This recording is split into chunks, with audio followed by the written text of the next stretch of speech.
ডিমৌত বিদ্যালয় চলি থকাৰ অৱস্থাতে মোৰ্চা কৈছে ছগৰাকীকৈ ছাত্ৰী। ডিমৌৰ ভীমপো হাইস্কুলৰ ঘটনা এয়া। অভিভাৱক ৰাইজৰ তৎপৰতাত ডিমৌ আদৰ্শ চিকিৎসালয়ত ভৰ্তি কৰোৱা হৈছে ছগৰাকীকৈ নৱম শ্ৰেণীৰ ছাত্ৰী।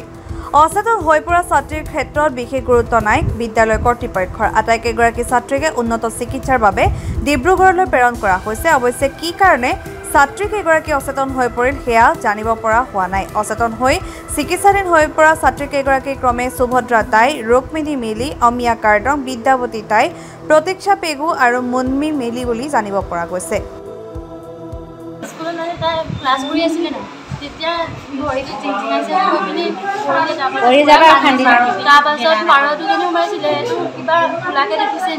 তাৰপিছত আমাক চাবলৈ কৈছে। তাৰপাছত আমি চাইছোঁ নহয় কোলাটো মই নিলিখোঁ নহয়। তাৰপাছত নাযায় বুলি আকৌ কালি পাৰিছে। তাৰপাছত কান্দিছে। তাৰপাছত কেইটা ছোৱালী হৈছে? আজি 6জনী হৈছে। কোন স্কুলৰ?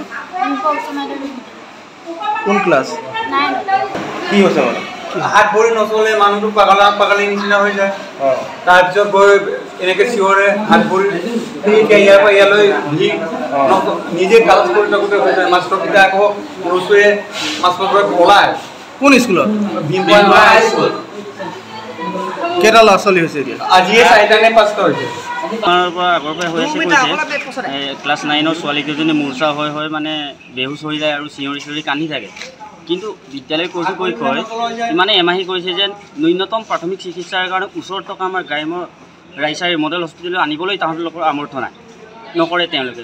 এতিয়া ষ্টুডেণ্টবিলাকে তেখেতসকলক হস্পিটেল নিবলৈ তেখেতসকলে ঘৰলৈহে যাবলৈ পঠিয়ায়, কিন্তু ঘৰলৈ থ'বলৈও মানে কোনো সুবিধা নিদিয়ে। কিন্তু আজি হঠাতে আমি ই ৰিক্সা গাড়ী চাৰি লৈ মেলি গম পাই আমি গাৰ্জেনসকলে লৈ আহি আজি মডেল হস্পিটেলত ভৰ্তি কৰাইছোঁ আৰু জয়সাগৰ আমাৰ অসামৰিক হস্পিটেললৈ ৰেফাৰ কৰি দিছে। এতিয়া আমি এম্বুলেঞ্চ লৈ তালৈ নিব লাগিব। কিন্তু আজি আপোনালোকে দেখিছে নিশ্চয় আমাৰ বিদ্যালয় কৰ্তৃপক্ষৰ এজনো মানুহ নাই, এজনো শিক্ষকো এতিয়ালৈকে উপস্থিত হোৱা নাই। য'ত নেকি 6জনীকৈ ছোৱালীক মূৰ্ছা হোৱা দেখি বিদ্যালয় তেখেতসকলেতো নপঠিয়ালে, স্কুললৈ মেডিকেললৈ নপঠিয়ালে, তেখেতসকলে এতিয়ালৈকে উপস্থিত হোৱা নাই। এতিয়া আমি নিজে আমাৰ চিকিৎসা কিবা কৰিব লাগিব। আমি জয়সাগৰ অসামৰিক চিকিৎসালয় এতিয়া নিবলৈ। Bureau report, NC media. আপোনাৰ সপোনৰ ঘৰখন কেনে হ'ব? আপোনাৰ সন্তান আৰু আপোনজনৰ সৈতে কেনেদৰে কটাব আপোনাৰ আজৰি সময়? এই সকলোবোৰ সমস্যাৰ সমাধান লৈ শুভম গ্ৰুপে আপোনাৰ বাবে লৈ আনিছে আপোনাৰ সপোনৰ ঘৰখন।